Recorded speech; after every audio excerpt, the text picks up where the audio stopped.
Welcome to the Deep Dive, where we unpack stacks of fascinating sources to give you that shortcut to being well-informed. Today we're diving into, well, a classic guide for writers, really, Dean Koontz's Writing Popular Fiction. We've got a real treasure trove of his insights here, everything from the basic building blocks of storytelling to the nitty-gritty details of specific genres, and even some surprising advice on the business side of being a professional author. Our mission today, to pull out the most important nuggets of knowledge, those surprising facts that, not only shed light on the craft of writing, but might also give you a totally fresh perspective on the books you already love to read. We'll be looking at what makes a story truly popular, why certain formulas just seem to work, and even some, maybe, counterintuitive advice. So, to kick things off, what's something that immediately jumps out from Koontz's work here? Well, what's really striking, I think, is that Koontz gives us this direct, kind of unvarnished look into the practical world of popular fiction. Mm. And it's from the perspective of someone who is, incredibly successful at it. He's not just talking about storytelling as some abstract art form. No, he's dissecting the market, the business of writing. That's something aspiring authors often overlook. Right? Absolutely. And it really brings up a big question for any writer, or even just a reader. What is the real difference between a book written, say, for art, and one designed to be a bestseller? Koontz makes a pretty compelling case that they aren't always mutually exclusive, but there are definitely distinct approaches you need to understand. That's a crucial distinction, and it leads right into his core idea about category fiction versus mainstream fiction. Hmm. So what exactly are these two, and why does he argue so strongly that new writers should really lean into category fiction? Okay, so category fiction is basically what we call genre fiction today. Stories you can easily label: science fiction, fantasy, mystery, suspense, gothic, western, erotica. Mainstream fiction is kind of everything else, the stuff that doesn't fit neatly into those boxes. And yeah, historically, critics, educators, they often look down on category fiction. But Koontz, he just dismantles that idea. He points out that many writers who've achieved, like immortality, Homer, Poe, Mark Twain, were essentially category writers by his definition. That's fascinating. Homer writing fantasy. Exactly. Homer wrote epic adventure fantasy, Poe was doing mysteries and dark fantasies, Twain focused on adventure, suspense, and fantasy. And if we connect this to the bigger picture, Koontz highlights a really simple, powerful market reality. Category fiction is just read more, way more. Right. He notes bestseller lists are like nearly always 80% category fiction. And publishers' yearly stats, they consistently show category fiction sales crushing uncategorizable novels. So the audience is just bigger. Much bigger, which means a larger market for writers. Supply and demand, right? He also points out the inexpensive paperback with its super low production costs, like 8 to 10 cents a copy back then, makes it a rich field for the new writer, especially since about half of all paperback fiction were paperback originals. So it's not just about telling a good story in a vacuum. It's about understanding where that massive readership is and how to actually connect with them. Okay, so given that, Koontz lays out these 5 fundamental elements. Things he says are always in category fiction, but maybe not always in mainstream stuff. What are these building blocks? Yeah, he really boils it down. 5 things.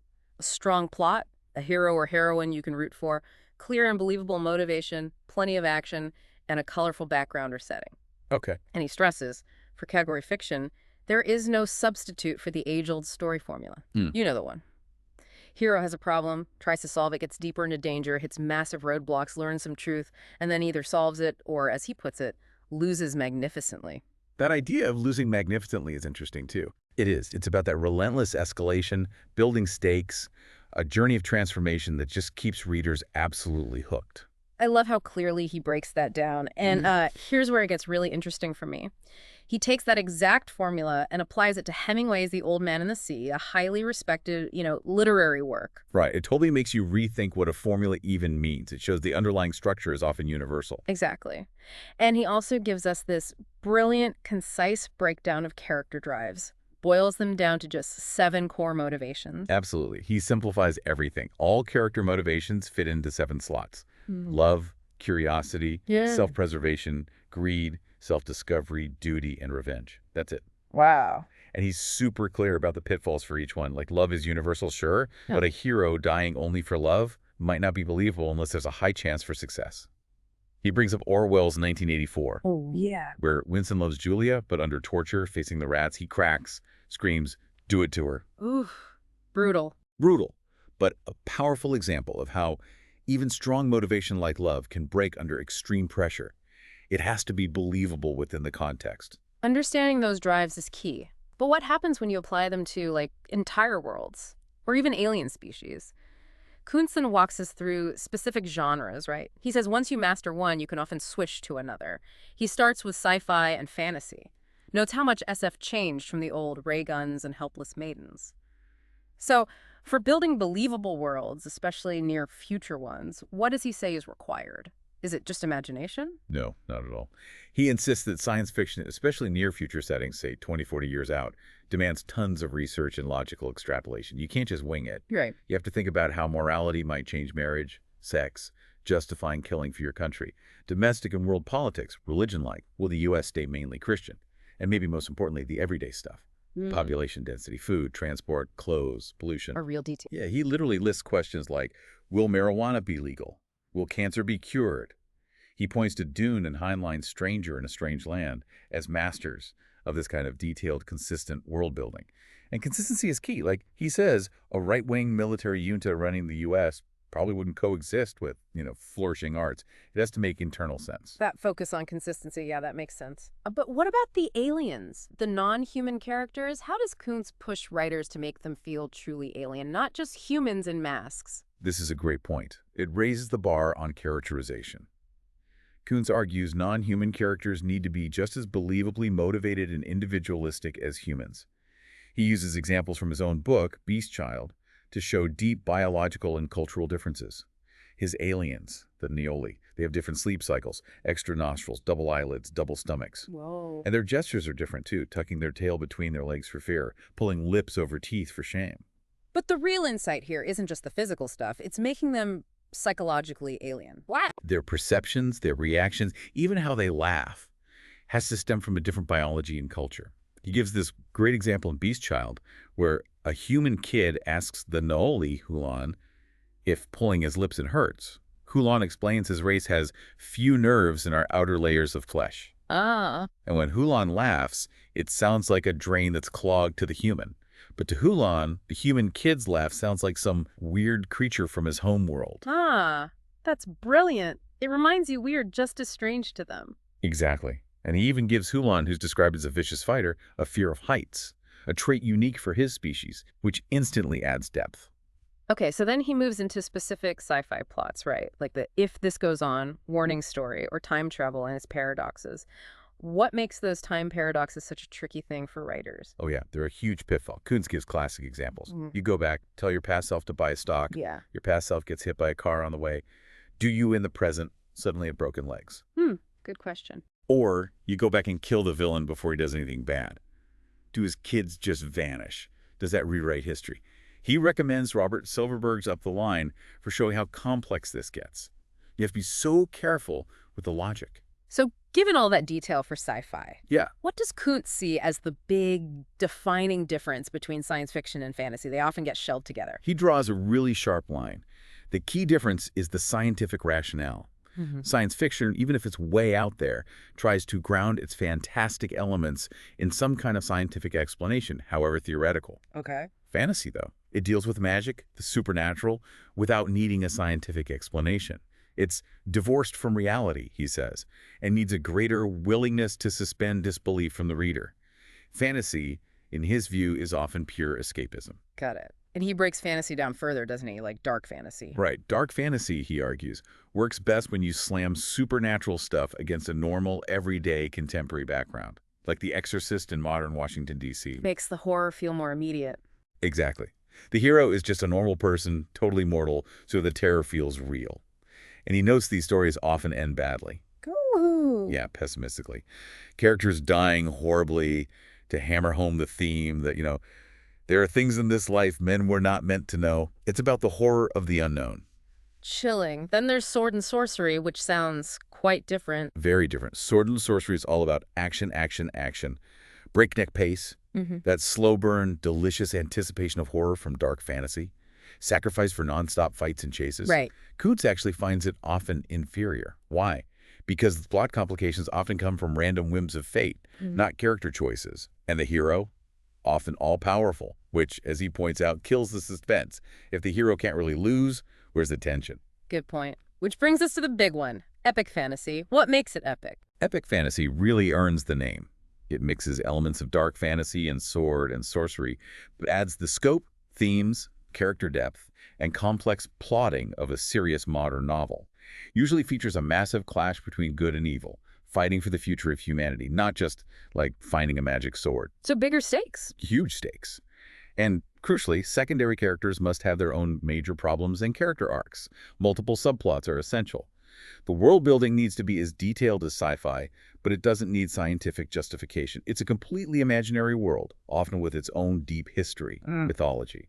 The Lord of the Rings is, of course, the gold standard. Okay, let's shift gears. Moving to genres, often confused, but ones Koontz says offer maybe the greatest chance for financial success. Suspense and mystery. What's the core difference? It's pretty clear once he lays it out. In a mystery, the villain's identity is hidden until the end. The whole point is figuring out who did it. That's the focus. The puzzle, exactly. But in a suspense novel, the villain is often known early on, maybe even from page 1. The interest comes from the reader anticipating disaster, worrying about the protagonist. Ah, I see. So mystery is solve the puzzle. Suspense is anticipate the danger, which means suspense often has more, hair-raising escapes and encounters as the hero tries to evade the known threat. That makes total sense. He also gets some pretty strong warnings, doesn't he? Pitfalls and taboos for suspense writers? Oh yeah, he's very direct. Avoid cliches like secret groups trying to overthrow governments or lone villains trying to destroy the world. He says bluntly, only governments themselves have the power to destroy the world.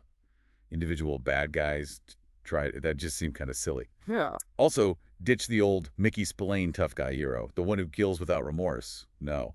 Modern heroes need ample justification for violence and must feel the emotional weight of it. More realistic. More relatable, yeah. And a huge one. Never solve the hero's problem by having the cavalry ride in at the last second, or discovering the whole thing was just a big misunderstanding.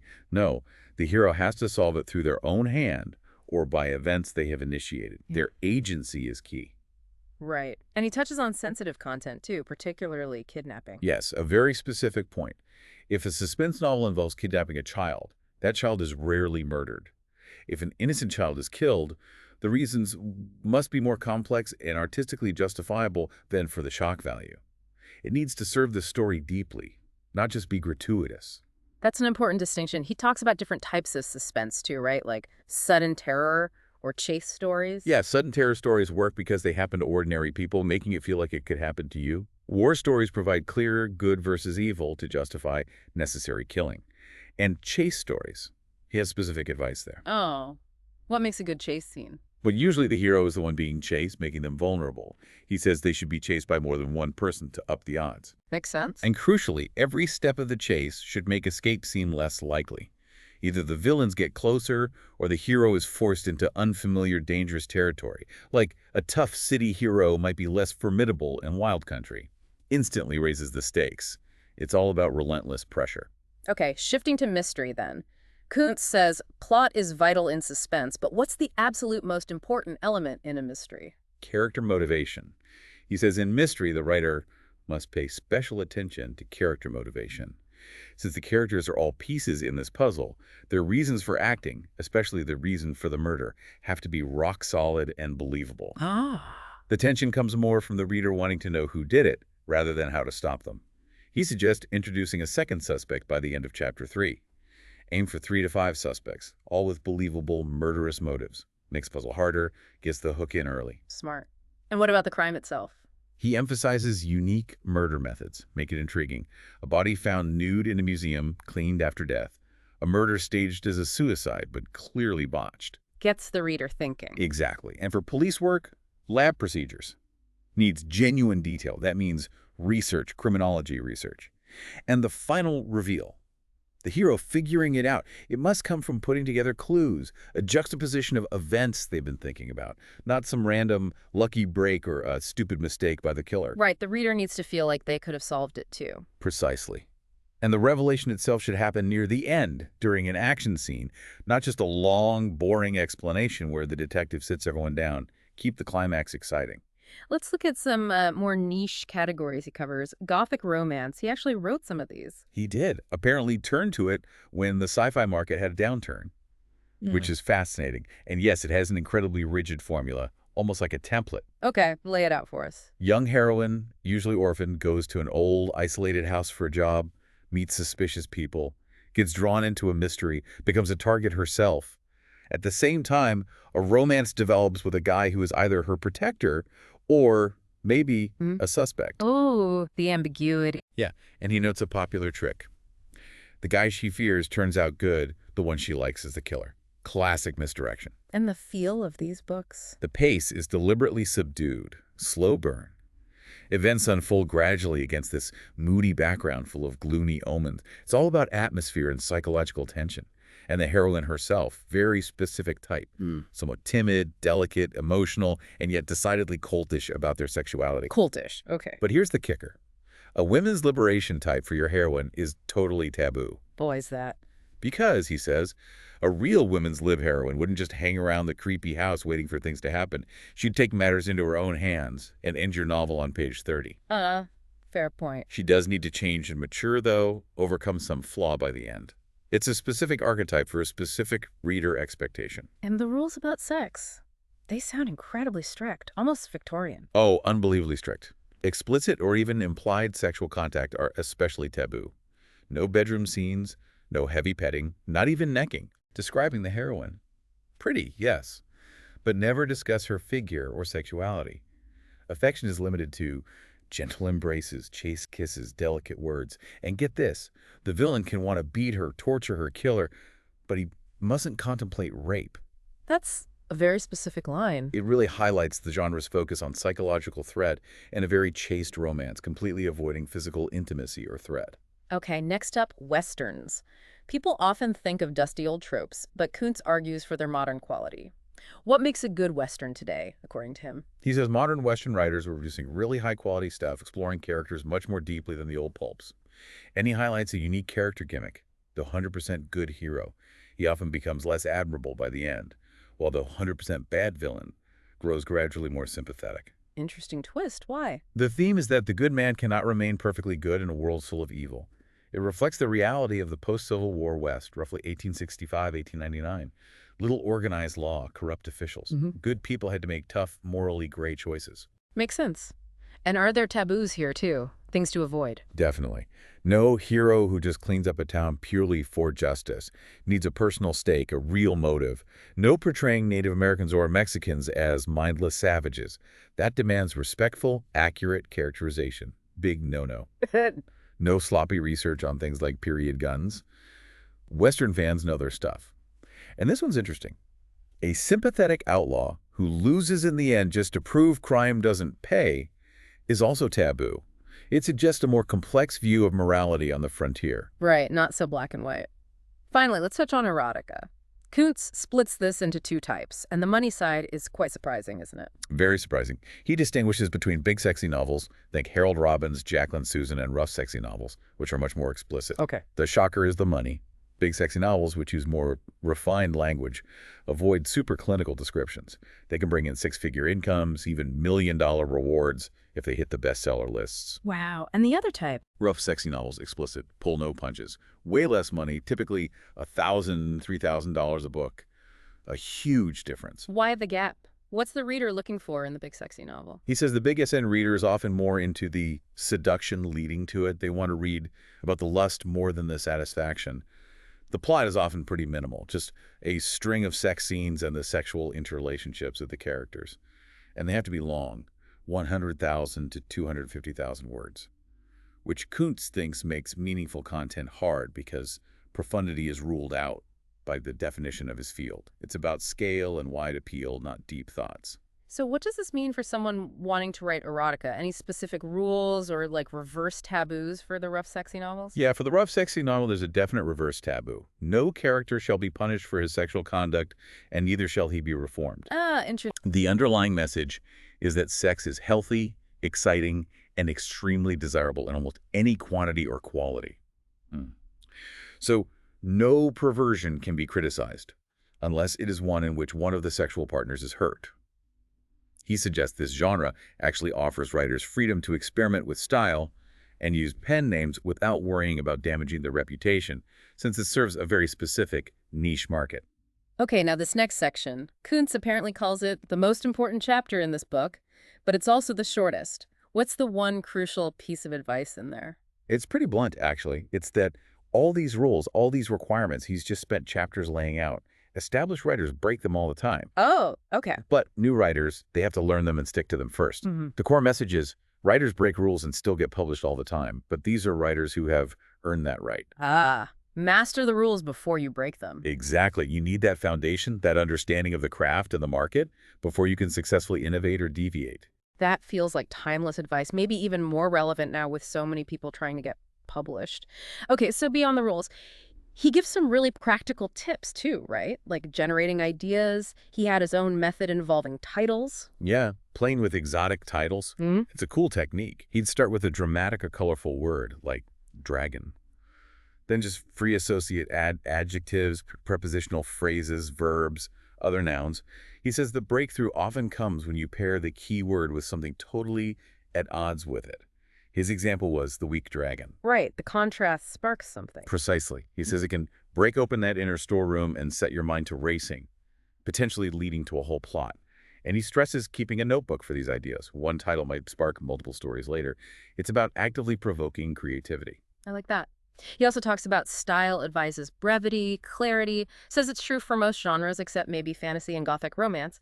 Why is being direct so key, especially in dialogue? He argues that in fiction, the characters must always get right to the point when they talk. Unlike real life. Exactly.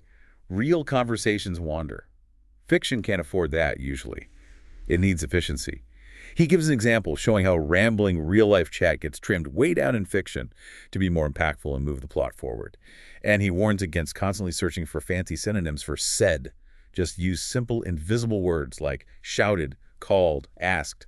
Keep the focus on what's being said. Good advice. What about the dreaded writer's block? Or even just that feeling of not being able to start writing each day? Koontz was incredibly prolific. He must have had strategies. Oh, he had very pragmatic, almost no-nonsense cures. Hmm. For that mini block at the start of the day, his fix was simple.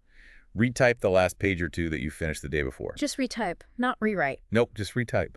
He said it puts you back in the mood, gets the fingers moving, reconnects you to the work. Kind of like warming up an engine. I can see that working. And for a full-blown block? He identifies 5 main causes. Overwork, boredom with the project, self-doubt, money worries, or emotional problems. Pretty comprehensive. And for each, he offers a direct solution. Take time off. Switch projects for a bit. Shame yourself into working. Tough love. Or actively tackle the financial or emotional issues head on. He was adamant, no writer's block need be more than a few days long if he is determined to break it. It's about discipline and diagnosing the cause. He also has some strong words about that common advice, just fix it in a later draft. A lot of writers rely on that. He calls it a fallacious theory. Yeah. Basically an excuse for being careless. Ouch. Yeah. He argues if you rework a story too many times, you lose that initial spark, that excitement. The final version might just reflect your ultimate boredom. The goal, he insists, is to learn to write good first drafts and eliminate revision wherever feasible. Get it as right as possible the first time. Discipline again. Finally, let's get back to the business side. Koontz says something you don't often hear in artistic circles, that money is important for these serious artists. How does he justify that? Well, he sees money in several practical ways. First, it's feedback. It shows your work is connecting with the market.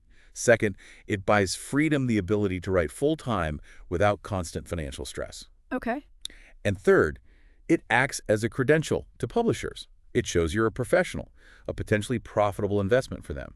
His advice for new writers: pick one genre, stick with it, build a name, build a readership, and for security, save up enough money to live on for a whole year before trying to go full-time, then invest wisely. He even gets into tax-deductible expenses, paper, books, research travel, home office rent. Treat it like a real business. Super practical, and maybe the most surprising practical tip he offers involves finding a tax haven. Seriously. Seriously, a really unexpected nugget. He mentions Ireland, which apparently used to exempt writers from income tax. No way. Yeah. He describes it as peaceful, English-speaking, not too expensive, although maybe terribly conservative and out of the mainstream. It's a fascinating glimpse into the lengths writers might go to for financial stability and how business-minded Koontz was. Wow. Okay, so bringing this all together, What does this deep dive into Koontz mean for you, our listeners? Whether you're trying to write or just love reading popular fiction, we've really explored the practical nuts and bolts, haven't we? From genre rules and character drives to the often ignored business side of books. Koontz reminds us writing is tough, solitary work. But it's also a craft with learnable principles and a business with actual markets you need to understand. I think the critical takeaway, really, connecting all these threads, is about discipline and deeply understanding the craft. It's not about waiting for some mythical muse to strike or just hoping for luck. It's about showing up, doing the work every day, honing your skills, and really understanding what readers want and what the market expects in the genre you choose. Well said. And here's a final provocative thought for you to chew on. Dean Koontz talks about writers earning conditional immortality. If, as he argues, many of the most immortal authors throughout history were essentially category writers, people who simply mastered telling a really good, compelling story within a genre, does that maybe change your perception of what serious literature truly is? Perhaps the stories that last the longest, the ones that achieve that immortality, are simply the ones that keep us eagerly turning the pages. Something to think about. Thank you for joining us on this deep dive.